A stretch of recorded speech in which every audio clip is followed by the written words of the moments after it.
আসসালামু আলাইকুম আরহামতুল্লাহি আবরকাতুহ। তো আমি তো আপনাদের সাথে এখন যেটা বলতেছি যে কোরআন সুন্নাহর অনুসারীদের সম্বন্ধে। তো কোরআন সুন্নাহর অনুসারীরা যে আমাদের আমাদের আলেমদের উপর, এই ইসলামের উপর, আল্লাহকে নিয়ে এদের এদের কিন্তু এরা অলরেডি একজন এদের শায়েখ বইলেই দিচ্ছে যে এদের আল্লাহ আলাদা, আমাদের আল্লাহ আলাদা, এদের এদের নবী আলাদা, আমাদের নবী আলাদা। তো এরা এদের এদের নবীর যেসব গুণ বলছে, এদের আল্লাহর যেসব গুণ বলছে, আর আমরা যেসব আমাদের নবীর যেসব গুণ শুনে আসছি, আমাদের আল্লাহর যেসব গুণ শুনে আসছি, তা পুরাটাই ভিন্ন। এখন এখন মনে করেন আপনি বিশ্বাস করবেন কোনটা, যেটা কোরআন এবং হাদিসে আছে। আর হাদিসগুলো তো আমি বললামই যে আমি আমি হাদিস বলবো, বিশ্বাস করলে করবেন, না আমার মেন হইলো কোরআনের আয়াতগুলো আপনাদের সামনে তুলে দিব, এবং কোরআনই বলতেছে যে আমাদের আল্লাহ সঠিক না আমাদের হাবিব সঠিক, আমাদের হাবিবের যেসব গুণে এতদিন আমরা বিশ্বাস করেছিলাম, আমাদের আল্লাহর যেসব গুণে আমরা বিশ্বাস করেছিলাম সেইটা সত্য না, ওরা যেটা বলতেছে সেইটা সত্য। সেইটা আপনাদের কাছে উপস্থাপনা করব। তারপরে এটা আপনি যদি বুঝে নেন ভালো, আপনি বুঝলেন, না বুঝে নিলে এখানে আমার কোনো কথা, আমার নাই।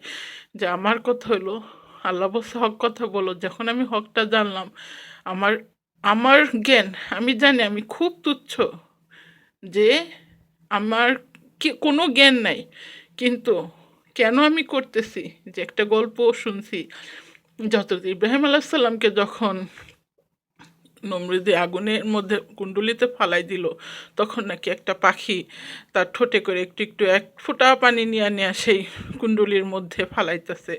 তখন কেউ নাকি জিজ্ঞেস করলো, জাস্ট এটা গল্প, আমি খালি গল্পটা বলতেছি কেন, যে আমি কিছু না জানার পরও কেন আমি আপনাদের বলতেছি, সেইটা আপনারা বুঝতে পারবেন। যে তখন পাখিটা বলল যে তোমার এই এক ফোঁটা পানি দিয়ে তো কিছুই হবে না, এত বড় আগুনের কুণ্ডুলি করছে, তা এই দিয়ে কি হবে? হ্যাঁ, পাখি বলতেছে যে হ্যাঁ আমিও জানি যে আমার এই আগুনের এক ফোঁটা দিয়ে পানি দিয়ে এই আগুনের কিছুই হবে না, কিন্তু যখন যখন আমার আল্লাহ হাসরের মাঠে জিজ্ঞেস করবে যে হে আমাকে যদি জিজ্ঞেস করে, যখন আমার বন্ধুকে ইব্রাহিম খলিলুল্লাহকে যখন নমরুদ আগুনে ফালাই দিছিল তখন তুই কি করছিলি, তখন যেন আমি আল্লাহকে বলতে পারি যে আল্লাহ তুমি আমাকে যতটুক সামর্থ্য দিছো, যতটুক সামর্থ্য দিচ্ছ তা দিয়ে আমি আপ্রাণ চেষ্টা করছি। তো সেম, আমার কোনো জ্ঞান নাই, আমার কোনো জ্ঞান নেই। কত বড় বড় স্কলার, কত বড় বড় যারা সারাটা জীবন হাদিস কোরআনের উপরে স্টাডি করছে, আমি তো কিছুই জানি না। তো তারপরও কেন আসলাম, যে আজকে ইসলামের এই অবস্থা, তখন যদি হাসরের মাঠে আল্লাহ আমাকে জিজ্ঞেস করে যে তোর ইসলামের অবস্থার মধ্যে তুই কি করছিলি, তখন যেন আমি বলতে পারি যে আল্লাহ তুমি আমাকে যতটুকু জ্ঞান দিছো, যতটুকু সামর্থ্য দিছো, তা দিয়ে আমি আমার মতো করার চেষ্টা করছি। তো সেই তাগিদ নিয়েই, জানি আমার কিছু জ্ঞান নাই, তারপরও সেই তাগিদটা নিয়েই আপনাদের কাছে বুঝাইতে চেষ্টা করতেছি যে এই যে যারা কোরআন সুন্নাহর কথা কয়ে আমাদের রং পথে নিতেছে, যে তারা আসলে কোন পথে নিতেছে সেটা আপনাদের বুঝাবো। তারা পুরাই একটা অন্য আল্লাহ, অন্য রাসূল, অন্য আকিদা, অন্য সব কিছু নিয়ে ইসলামের পুরা টোটালি বিপরীত একটা ধর্ম নিয়া, যেটা নজদির ধর্ম, নজদির মতের অনুসারীরা এই নজদির ধর্মটাকে প্রচার করতেছে। কিন্তু কেন করতেছে, যে আমি তো আপনারা একটু খেয়াল করেন, আমরা ধর্মপ্রিয় মানুষ, এদেরকে সহজেই বোকা বানানো যায় ধর্মের কথা কথা বইলা। সেই জন্য মনে করেন ধর্মে যত ভণ্ড, এই যে ৭৩টা আমার হাবিব বলছে যে ৭৩টা দল হবে, একটা শুধু সঠিক, আরগুলা সব জাহান্নামী। আচ্ছা, এরা কি ইসলাম ধর্ম ছাড়া? এরা তো সবাই ধর্মের কথা বলতেছে। এই যে দেখেন সিয়ারা বলেন, তারপরে খারেজিরা বলেন, খারেজিদের আমল তো আল্লাহ হাবিব হযরত ওমর রাদিয়াল্লাহু আনহুকেও বলছে যে ওদের আমলের কাছে, ওদের নামাজ রোজার কাছে তোমার নামাজ রোজার তুচ্ছ মনে হইব, তাদের নামাজ রোজা মনে হইব নবী রাসূলদের নামাজ রোজার মতো। তারপরে দেখেন এই এই যে কাদিয়ানি বলেন, এরাও তো নামাজ কালাম পড়তেছে। এই যে মনে করেন জামাত ইসলামী, এরাও তো নামাজ কালাম পড়তেছে, ইসলাম ইউজ করতেছে। শুধু কেন, খালি এরা রাষ্ট্র ক্ষমতায় আসার জন্য। কারণ ইসলামের আপনার খুব একটা বিগ পয়েন্ট, আপনার ইসলামী রাষ্ট্র থাকলে আপনি ইসলামের আইনগুলা কায়েম করতে পারবেন, সেইটা আমাদের খুব দরকার। আর এই একটা এত সুন্দর একটা পয়েন্টে তারা ইউজ করতেছে শুধু নিজেদের ক্ষমতায় আসার জন্য। আর এই মনে করেন তারপরে এই যে ভণ্ড পীরা, বিভিন্ন ভণ্ড আলেমও আছে, ভণ্ড যারা যারা টাকার, এরা কি করে যে মানুষকে ধর্মের দোহাই দিয়া নিজেদের আর কি জীবনটারে সুখ শান্তত্ব করে। তো এরা মনে করেন করে একটা এক শুধু নিজের গোষ্ঠীর উপরে। আর এর থেকে একটু আগায় গেছে মনে করেন জামায়াত ইসলামীরা, এরা রাষ্ট্র ক্ষমতায় আসার জন্য ইসলামকে ইউজ করতেছে। কিন্তু এখন যারা এই কোরআন সুন্নাহর অনুসারী, এরা শুধু কোরআন সুন্নাহ মনে করেন, এরা মুনাফিকের দল।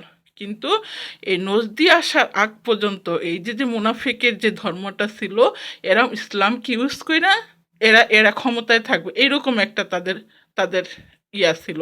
যার কারণে আপনি এজিদের চরিত্র দেখতে পারেন, মুয়াবিয়ার চরিত্র দেখতে পারেন।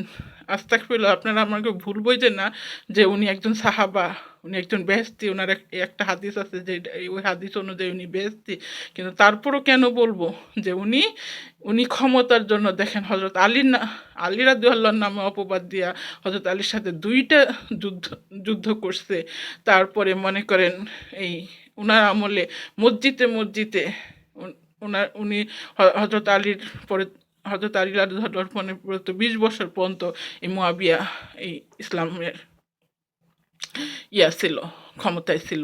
তো এই 20 বছরে প্রত্যেক মসজিদের জুম্মার বলেন, মসজিদের ওয়াজ নসিহত বলেন, এদের মনে করেন এদের কাজই ছিল যে নবী বংশের উপরে এই অপবাদ দেওয়া। আর এটা শুধু এদের এখন না, এটা এদের পূর্ব আমল থেকে, সেই এই আব্দে মান্নাফের যে 2 ছেলে থেকে এই বংশ আর কি, 2 ছেলে না, একজন নাতি আর একজন ছেলে হাশেমি, যেটা আমার হাবিবের যে বংশ, যে উনি যে হাশেমির থেকে আসছেন। আর এনারা পরে যে উমাইয়ার থেকে আসতে, ওই থেকেই মনে করেন ওই সময় থেকে এদের দ্বন্দ্বের লড়াই ছিল। সেইটাই পরবর্তীতে মাথা চাইরা ওঠে। যদিও আমার মুয়াবিয়া আমার রাসূলের সংস্পর্শে আইসা ভালো হয়ে যায়, কিন্তু ভালো হয়ে গেল ওই যে বলে না যে চুলার ছাই নিভে গেল, ছায়ের নিচে একটা তাপ থাকে। এই যে এদের যে একটা রক্তের যে ইয়া ছিল যে হাশেমিদের উপরে সবসময় আক্রমণাত্মক করতো, এদেরকে ক্ষমতা আসতে দিত না, এদেরকে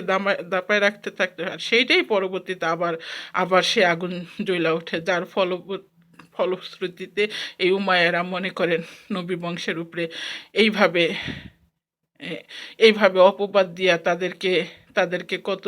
তাদেরকে শহীদ কইরা তারা ক্ষমতা আসলো। কিন্তু এই মুনাফিকদের এই নজদি আসার আগ পর্যন্ত এদের চরিত্র ছিল যে ইসলামকে ইউজ কইরা শুধু এরা ক্ষমতায় থাকবে।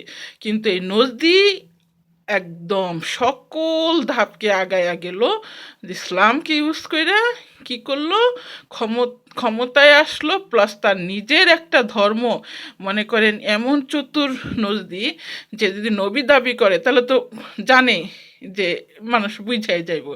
আর ইবনে তাইমিয়ার দেখছে তো সরাসরি এই যেগুলা ব্যাড আকিদা, সরাসরি বেদাত যখন যদি ইসলামে ঢুকায় মানুষ এটা বুঝা পালায়। আর বুঝার কারণে ওনাকে তো জানেনি জেলখানাতে মোট পইরা শাস্তি দেওয়া হয়েছে তার এই রং আকিদার জন্য। কিন্তু এখন এই চতুর নজদি দেখলো যে এগুলা তো কোনো পদ্ধতি আমার অবলম্বন করলে চলবো না, তখন কি করলো, সে ইসলামকে ধরলো। আর এই যে মনে করেন আমাদের পূর্বপুরুষরা রাসূলের অনুসরণ করলো, সাহাবারা কি করলো, সাহাবারা রাসূলকে কিভাবে মানতো, আবার সাহাবারে তার পরে তাবেইনরা কিভাবে মানতো, তারপরে তাদেরকে তারা কিভাবে মানতো। এই যে বংশানুক্রমে দেখা আইসা যে আমাদের যে ইসলামটা ছিল এটারে এরা কি বানাই দিল, বাপদাদার ইসলাম বানাই দিল। আর নজদি কি বললো যে নজদি আইসা, তখন নজদির আমলের থেকে আরো 1200 বছর, যে 1200 বছর আগের ইসলাম আনতে চায়, 1200 বছর। আর মানুষ ওই যে বললাম না যে আমাদের রং হইল যে আমরা কোরআন সুন্নাত থেকে দূরে গেছি সেই জন্য। অবশ্য এখানে সৌদিদের কোনো দোষ ছিল না, এটা তো আমার আল্লাহর হাবিব বইলেই গেছে যে নজর থেকে শয়তানের শিং বের হবে। তো এটা মনে করেন ওই ওই সৌদিতে যে এই এই আসবে, এটা তো একেবারে, যদি তারা যতই মনে করেন গুড পথে থাকতো না, তারপরেও আসতোই, কারণ এটা আল্লাহর হাবিবের হাদিস, এই নজর থেকে শয়তানের শিং শিং বের হবে। তো সেই শয়তানের শিং কী করলো ইসলামের, এই যে আমরা যে সকলকে অনুসরণ করে আসতাম, আমাদের হাবিবরে কীভাবে অনুসরণ করছে সাহাবারা, সাহাবাদের করছে তাবে তাবিনরা, এই যে অনুসরণ করে আয়সা আয়সা যে ধর্মটা আমাদের সত্যি ধর্মটা ছিল, এটারে ফালাই দিল কি এইগুলা কবর মাজারি পূজায়, এইগুলো হইলো ইসলামে নাই, নাই বলে সে ইসলামের নতুন সংস্করণ কইরা, সে ইসলামের একটা ওহাবি আন্দোলন করে নতুনভাবে ইসলাম জাগাইলো। আসলে নতুনভাবে ইসলাম জাগাইলো না, এই নজদি যেটা আল্লাহ রাসূল বলছে শয়তানের শিং বের হবে, সেই শিং কি করলো, নতুন একটা ধর্মের ধর্মের মনে করেন ধর্ম চালু করলো। আর এই চালু করলো, দেখেন আল্লাহ রাসূল তো শয়তানও বলতে পারতো যে শয়তান বের হবে, কেন শয়তানের শিং বের বলছে? এখন দেখেন এই হাদিসটা নিয়ে যখন গবেষণা করলাম, যে শিংয়ের কাজকে আমাদের প্রথম মাথায় আসে, শিংয়ের কাজ হলো গুতা, গুতা দেয় মানুষকে, এক শিং দিয়ে মানুষকে গুতা দেয়। যে আল্লাহ রাসূল জানে যে এই আয়সা গুতাইবো, গুতায় গুতায় সব ভাঙবো, আর সেই জন্যই বলছে শয়তানের শিং বের হইবে। আজকে দেখেন এই শয়তানের শিং বের হয়ে কি করলো, এই সৌদি থেকে সকল সাহাবাদের রওজা, যত কবরস্থানে যত অলি আল্লাহদের রওজা ছিল, এগুলারে সব গুতায় গুতায়া ভাঙলো। যখন আমার রাসূলের রওজার গুতা দিতে চাইলো, তখন তামাম পৃথিবীর মুসলমানরা, মিশর, তুর্কি, তার সাবধান করার কারণে আর সেটা পারলো না। কিন্তু এখনও সেই আগুন তাদের শেষ হয় নাই।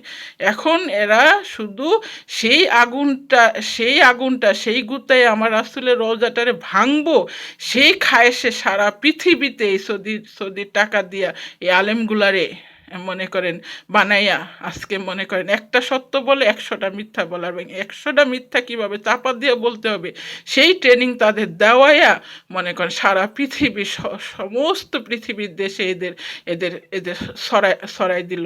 আর মনে করেন এরা কিছু নিতান্তই মনে করেন কিছু অর্থের বিনিময়ে মনে করেন এরা কোরআন হাদিসকে, আজকে কোরআনের আয়াত গোপন রাইখা, হাদিসটারে গোপন রাইখা আমাদের কাছে একটা মিথ্যা ধর্ম প্রচার করতেছে, যেটা যেটা যেটা মনে করেন এমন একটা হকের দাবি নিয়ে মানুষকে মিথ্যা দিকে নিতেছে।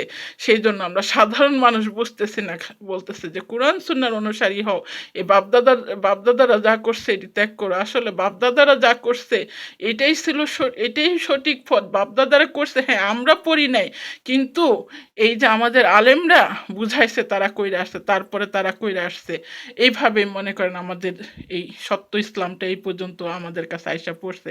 আর সেই সত্য ইসলামটার কাছকে ধ্বংস করার জন্য, ইসলামের লেবাস দিয়া নতুন একটা নজদির ধর্ম প্রচার করার জন্য এরা মাঠে ময়দানে এইভাবে নামছে। তো মনে করেন আপনাদের কাছে এখানেও একটা মনে করেন কন্টিনিউ, কারণ এই কথাগুলো আমাদের বলতেই হইতেছে, না বললে মনে করেন আপনারা বুঝবেন না পরিস্থিতিটা। একটু যদি না বুঝাই যে কিভাবে আসলো, কিভাবে নজদির হইলো, কি সম্বন্ধে আল্লাহর হাবিব নজদির সম্বন্ধে কি বলে গেছে। দেখেন যে আল্লাহর হাবিব আমাদের আবু হানিফা, যে আমরা একটা মাযহাব মানি, মাযহাবের ইমাম, তার সম্বন্ধে এই এদের পিতার সম্বন্ধে, এই পিতার সম্বন্ধেও এদের এই কি বলে, এই যে এজিদের সম্বন্ধেও স্পষ্ট হাদিস আছে যে এরকম আমার আল্লাহর হাবিব বলতেছে আমার উম্মতের মধ্যে এমন কিছু নিকৃষ্ট উম্মত হইব যারা তারা আহলে বায়াতদের করব, শহীদ করে দিব। আর সেম আবার এদের পরবর্তী বাপের কথা কি বলে গেছে, যে নদর থেকে শয়তানের শিং বের হইব। আর আমাদের আবু হানিফা সম্বন্ধে কি বলছে, যে পারস্য থেকে এমন একজন আমার উম্মত হইব যে যদি ছুড়াইয়া আকাশের নিচে এলেম চলে যায়, সেখান থেকে তার ওই এলেমকে সে সংগ্রহ করে আনবো। সেই এলেম আমাদের মাঝে দিয়ে গেছে, অথচ সেই আবু হানিফারে আজকে তারা কোথায় কি অবস্থা বানাইছে। তো এইভাবে কন্টিনিউ আমি আপনাদের কাছে বয়ান করে যাইতে থাকবো। আল্লাহ সবাইকে সঠিকটা বুঝুক, সবাইকে হেদায়েত দান করুক, আমাকে তামাম পৃথিবীর সবাইকে হেদায়েত দান করুক। আসসালামু আলাইকুম রহমতুল্লাহি ওয়া বারাকাতুহু।